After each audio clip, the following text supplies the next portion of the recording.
This video is going to cover domestic violence and sexual assault in the LGBT plus community. And I'd just like to add that there has not been extensive research on more marginalized groups of the LGBT plus community. Most of the research on domestic violence and sexual assault within this community has focused on lesbian women, and within that it has been white women. So there is no intersection of gay men, transgender individuals, or individuals of color, people with disabilities, things like that. So with that, we will discuss some of the barriers based off of the research that has been conducted. First, let's talk about terminology. LGBTQIAAP is the full acronym, which is why we use LGBT plus to be inclusive. It stands for lesbian, gay, bisexual, trans, queer, questioning, intersex, asexual, ally, and pansexual. And I encourage you to look at this slide and take a look at any of the words that maybe you aren't super familiar with, do some research, and just get acquainted with the terminology. Individuals in the LGBT plus community and their experience with domestic violence is unique because oftentimes their identity piece of being in the LGBT plus community is used to threaten, coerce, abuse that individual. So for mental and emotional abuse, some examples of this are threatening to out a partner, either to their family, friends, coworkers, the community at large, or threatening to disclose an HIV status. An abuser who is with a trans partner may refer to them as it, or call them by their birth name, degrade the body that they're in if they have changed it, or if it doesn't match the abuser's expectations, or even threaten to prevent that individual from transitioning to the body that would make them most comfortable.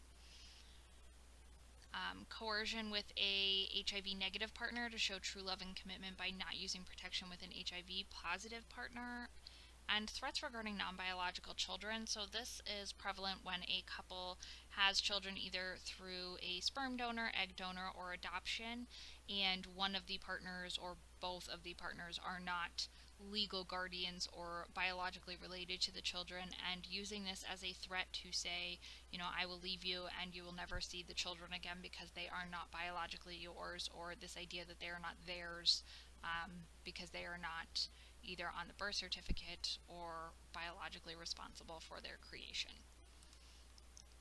With physical abuse, we do have some statistics. Gay and bisexual men experience abuse at a rate of about 2 in 5, which is comparable to heterosexual women's experience, and approximately 50% of lesbians have experienced or will experience domestic violence in their lifetime. Some barriers that they may feel to reporting the abuse or sexual assault or leaving the relationship are homophobia and heteronormativity. So unfortunately, we live in a society where being heterosexual is the dominant discussion, so people automatically assume when they see a woman that she has a husband or a male partner, and so that's kind of what heteronormativity is. And then obviously homophobia, the fear of homosexuals, so anyone in the LGBT plus community, which can make it very unsafe for members of the community to seek out help or resources. There is reduced access to traditional sources of support. So with family structures, not every family is supportive of the person who is LGBT plus, and they may sever relationship ties with them, and so therefore that is a loss of a resource for either emotional, mental, or physical support when they are trying to either leave or just kind of discuss what's going on. Institutional resources such as the police may be unresponsive or unavailable. Service within the domestic violence system may be inaccessible, and while this could be applied across the board, it is very specific to male victims or male identified victims, because a lot of domestic violence services are geared towards women, which we discuss in the DVSA gender section of this LibGuide. So oftentimes men aren't even allowed in the buildings or the shelters, and so this can provide a barrier to them gaining access to resources they may need. And within the lesbian community, there is kind of this ideology of men being perpetrators of domestic violence, and therefore if there is no man in the relationship, then domestic violence cannot occur. And so we really need to work on the education of that domestic violence can be perpetrated by anyone, anywhere. I've included some microaggressions that occur in response to LGBT plus individuals.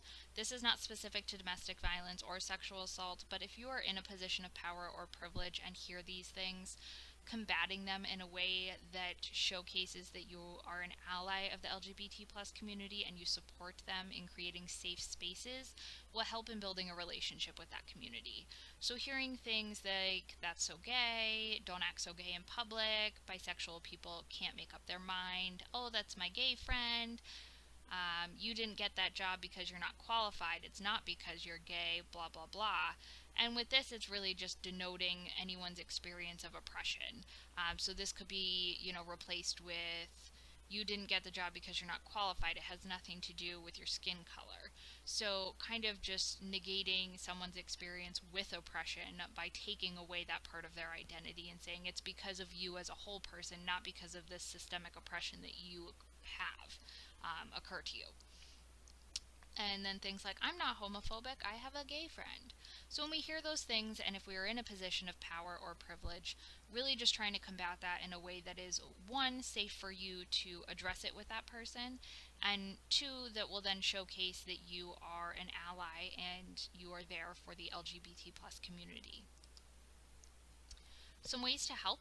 As librarians, we can create outreach programs to members of the LGBT plus community to assist them in recognizing domestic violence and sexual assault and encouraging them to learn how to help a friend, because as we mentioned previously, some members of the LGBT plus community don't have a typical family structure support system, and so they build this family support system within the LGBT plus community, and so therefore those are the individuals who they are going to when they are experiencing domestic violence or sexual assault.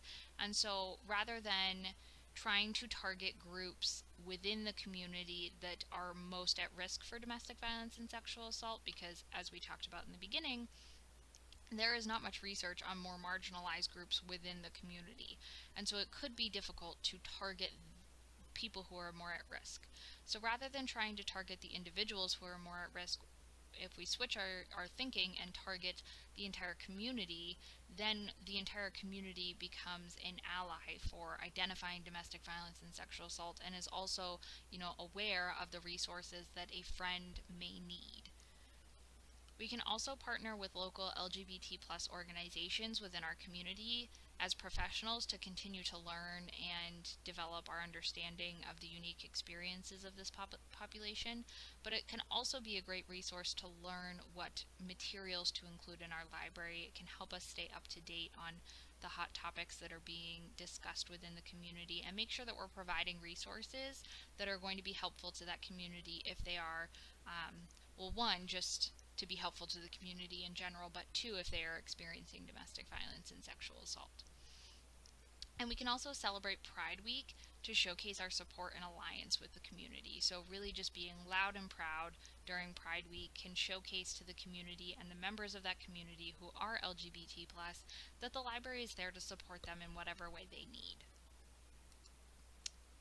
And here I've included the references for the information in this video. I have also included these on the references and resources for librarians tab on the LibGuide, so be sure to check that out.